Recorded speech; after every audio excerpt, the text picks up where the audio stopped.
साल 1993 के मुंबई सिलसिलेवार बम धमाकों के बाद शुरू हुई सबसे संवेदनशील और हाई प्रोफाइल जांचों में से एक में संजय दत्त का नाम सामने आना देश भर के लिए चौंकाने वाला पल था। इस पूरे मामले को संभालने वाले वरिष्ठ आईपीएस अधिकारी राकेश मारिया ने हाल ही में एक बातचीत में उन पलों को एक एक कर याद किया जिन्होंने भारत के सबसे चर्चित अपराध मामलों में से एक को नई दिशा दी थी। मारिया ने न सिर्फ जांच की बारीकियों को दोबारा बताया बल्कि उस भावुक दृश्य का भी विवरण साझा किया जिसमें संजय दत्त अपने पिता सुनील दत्त के सामने टूट कर रो पड़े थे। इस स्वीकारोक्ति के दौरान मौजूद मारिया आज भी मानते हैं कि वह क्षण उनके करियर के सबसे भारी और भावनात्मक पलों में से एक रहा। उन्होंने बातचीत की शुरुआत उस बिंदु से की जब पहली बार संजय दत्त का नाम उनके सामने आया। बांद्रा के एक प्रसिद्ध रेस्टोरेंट मालिक हनीफ काडावाला और Indian motion picture producer association के तत्कालीन अध्यक्ष समीर हिंगोरा से पूछताछ के दौरान संकेत मिला कि अभिनेता एक अवैध हथियार अपने पास रखते थे। पहले तो मारिया को इस बात पर यकीन ही नहीं हुआ। उनके शब्दों में, मैंने सोचा कि संजय दत्त का इससे क्या लेना देना। ये मामला तो अंडरवर्ल्ड हथियारों की तस्करी और आतंकियों की सप्लाई लाइनों से जुड़ा था। एक बॉलीवुड स्टार इसमें क्यों शामिल होगा? लेकिन जैसे जैसे जांच आगे बढ़ी तथ्य एक दूसरे से जुड़ते गए और संजय का नाम एक अहम कड़ी के रूप में उभरने लगा। वहीं आगे मामले की गंभीरता को देखते हुए मारिया ने संजय दत्त से सीधे पूछताछ का फैसला किया। पहली मुलाकात में संजय ने अपने ऊपर लगे आरोपों से साफ तौर पर इनकार कर दिया।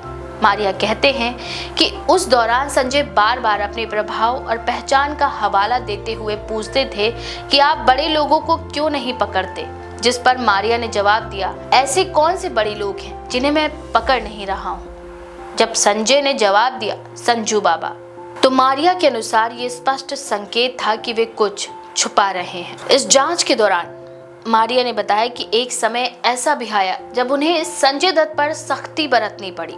पूछताछ लंबी चली और जब संजय के बयान लगातार बदलते गए तो मारिया ने उन पर थप्पड़ मारा और बाल पकड़कर पीछे खींचा ताकि वे घबराहट के बजाय स्पष्ट बयान दें। यह कदम किसी व्यक्तिगत रंजिश के तहत नहीं बल्कि जांच की सच्चाई हासिल करने के लिए उठाया गया था। मारिया ने यह स्वीकार किया कि यह आसान नहीं था क्योंकि सामने एक फिल्म स्टार था जिसकी छवि करोड़ों लोगों के बीच चमकती थी, लेकिन कानून के सामने हर व्यक्ति बराबर होता है। जब संजय दत्त का अपराध लगभग साबित हो चुका था और उन्हें औपचारिक रूप से गिरफ्तार किया गया, तब वो पल आया जिसने राकेश मारिया सहित वहां मौजूद हर व्यक्ति को अंदर से झकझोर दिया। सुनील दत्त, जो एक दिग्गज अभिनेता, सांसद और सामाजिक कार्यकर्ता के रूप में देश में सम्मानित थे, अपने बेटे को देखने पहुंचे। जैसे ही संजय ने पिता को देखा वे टूट गए। वे उनके पैरों में गिर पड़े और रोते हुए बोले, गलती हो गई बाबूजी, माफ कर दो। राकेश मारिया बताते हैं कि सुनील दत्त का चेहरा उस समय बिल्कुल स्थिर था। उनकी आंखों में बेटे के लिए दर्द भी था और एक पिता होने की असहायता भी। उन्होंने संजय दत्त को उठाने की कोशिश की लेकिन उसकी आवाज में खामोश टूटन थी। ये वो दृश्य था जिसमें एक पिता अपनी मर्यादा, पद, प्रतिष्ठा को किनारे रखकर केवल एक दुखी पिता रह गया था।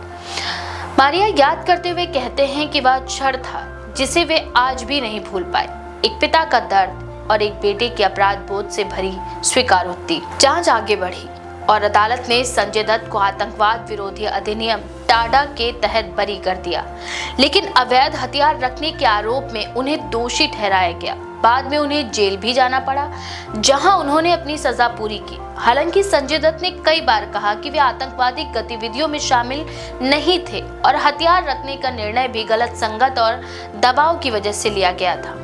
लेकिन वह एक पल अपने पिता के सामने घुटनों पर गिरकर रोना उनके जीवन की सबसे गहरी कसौटियों में से एक साबित हुआ। राकेश मारिया के हालिया इंटरव्यू ने इस मामले के पुराने पन्नों को फिर से खोल दिया।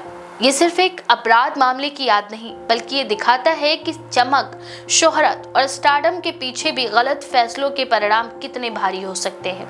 ये कहानी एक पुलिस अधिकारी के कर्तव्य, एक अभिनेता की कमजोरी और एक पिता बेटे के रिश्ते की सबसे कच्ची परतों को सामने लाती है। आज जब मारिया इस घटनाक्रम को याद करते हैं तो स्वीकार करते हैं कि संजय दत्त का मामला सिर्फ कानूनी नहीं था बल्कि मानवीय पहलुओं से भरा हुआ था।